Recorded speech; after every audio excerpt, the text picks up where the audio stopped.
बिस्मिल्लाहिर्रहमानिर्रहीम। I am Shafiqur Rahman and I am representing Bright Brothers. आज जो मैं आप लोगों से टॉपिक डिस्कस करना चाह रहा हूँ वो आम गलतियाँ जो हम जनरली जब सोलर पैनल्स परचेज़ करते हैं या सिस्टम परचेज़ करते हैं उसमें गलतियाँ करते हैं। बड़ी बेसिक सी मैं आपसे चीज़ें डिस्कस करूँगा।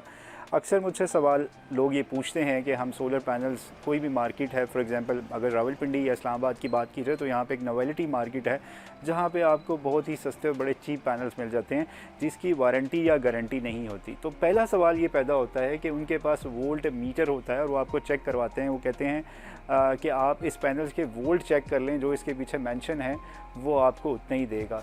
यहाँ पे मैं बताऊँ कि ज़रूरी कि अगर जो पैनल आपको वोल्ट या एम्पेयर दे रहा हो तो इट मीन्स के पैनल सही है।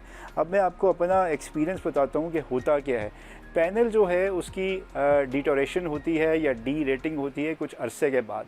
जब आप पैनल बज़ाहिर जो भी आपको मार्केट में चीपेस्ट पैनल होता है आप जब लेने जाते हैं तो आपको जब वो चेक कराते हैं तो येस उसके वोल्ट और एम्पेयर पूरे होंगे। इवन जो उसके पीछे स्टिकर लगा होता है वो ओरिजिनल नहीं होता, माइट भी वो पैनल हो सकता है 250 वाट का हो और उन्होंने मेंशन जो किया वो 300 या 330 किया हो। खैर कम टू द पॉइंट, जो आपको चीज़ वोल्ट और एम्पेयर आप बज़ाहिर बड़े सेटिस्फाई हो जाते हैं कि येस इसमें जितने थे वो वोल्ट और एम्पेयर पूरे। होता क्या है, वो पैनल्स रिजेक्ट हुए होते हैं, या तो वो रीफर्बिश पैनल होते हैं या वो ऐसे पैनल्स होते हैं कि जो फैक्ट्रीज़ ने रिजेक्ट किया होता है। वो किन बेसिस पर रिजेक्ट किया होता है वो मैं आपको बताता हूँ। होता ये है कि पैनल्स का जो लास्ट चेक होता है उसको हम बोलते हैं QC यानी कि क्वालिटी चेक। तो ड्यूरिंग जब आप उसको क्वालिटी चेक करते हैं, अगर जो उसमें माइक्रो क्रैक्स आ जाएं या और कहीं से कोई फ्रेम में या इवन उसमें वैक्यूम भी आ जाए, वो पैनल रिजेक्ट कर दिया जाता है और उसको साइड पे किया जाता है। तो वो जो रिजेक्टेड मॉड्यूल्स होते हैं वो जो कंपनी होती है अपनी ब्रांडिंग उससे उतार देती है और मार्केट में वो फेंक देती है, जो कि बड़े चीपेस्ट वे में लोग परचेज़ कर लेते हैं और वो फिर यहाँ पे लोग इंपोर्ट करते हैं पाकिस्तान में और उसको वो सेल करते हैं।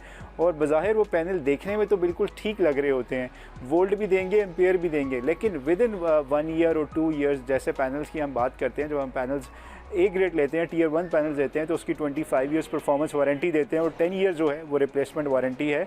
तो वो पैनल जो आप रिजेक्टेड मॉड्यूल्स देते हैं शायद वो 6 महीने साल के बाद तो जो चलें, उसके बाद उसकी डिटोरेशन यानी कि उसकी डी रेटिंग बहुत तेज़ी से कम होती जाएगी।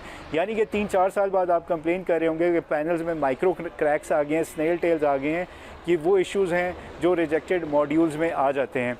तो कोशिश करें जब भी पैनल लें, किसी भी ब्रांड से, किसी भी कंपनी से लें, उनसे एक तो Tier 1 मॉड्यूल्स की ऑफ़र करें और उनसे पूछें कि आपके पास फ्लैश टेस्ट रिपोर्ट्स हैं, सारे के सारे डॉक्यूमेंट्स हैं। अगर जो हैं और अगर जो आपको दिखाते हैं और उस कंपनी से, ऐसी कंपनी से लें जो क्रेडिबल है, कुछ अर्से से मार्केट में काम कर रही हो। करें जब भी आप सोलर पैनल्स लें, Tier 1 A ग्रेड के पैनल्स लें और जिस कंपनी से भी लें वो क्रेडिबल कंपनी हो और उसका कोई पास रिकॉर्ड हो, 5 से 6 साल एक्सपीरियंस हो, उसकी प्रॉपर्ली इंपोर्ट हो और जो मैंने आपसे डॉक्यूमेंट्स मेंशन किए हैं CPSI फ्लैश टेस्ट रिपोर्ट्स हों, वो आप पैनल्स लगाएंगे। There would not be much the difference the price, because आप जो इन्वेस्टमेंट आज कर रहे हैं, जो अपने घर के लिए, ऑफिस के लिए, फैक्ट्री के लिए या whatever the area which you are going to install, that is for the rest of your life. तो थोड़े से पैसे बचाने की खातिर मीन्स ऐसे पैनल्स ना ख़रीदें जो कि रिजेक्टेड मॉड्यूल्स हैं या जो कि चीप पैनल मिल रहे हैं मार्केट में। तो हमेशा जब भी पैनल्स लें Tier 1 लें, A ग्रेड के पैनल्स लें। और ये थी आज की वीडियो, और जिन लोगों ने अभी तक हमारा चैनल सब्सक्राइब नहीं किया वो काइंडली सब्सक्राइब कीजिए और बेल पे लाजमी प्रेस कीजिए ताकि आने वाले दिनों में आपको ऐसी वीडियोज़ के बारे में नोटिफिकेशन मिल सके।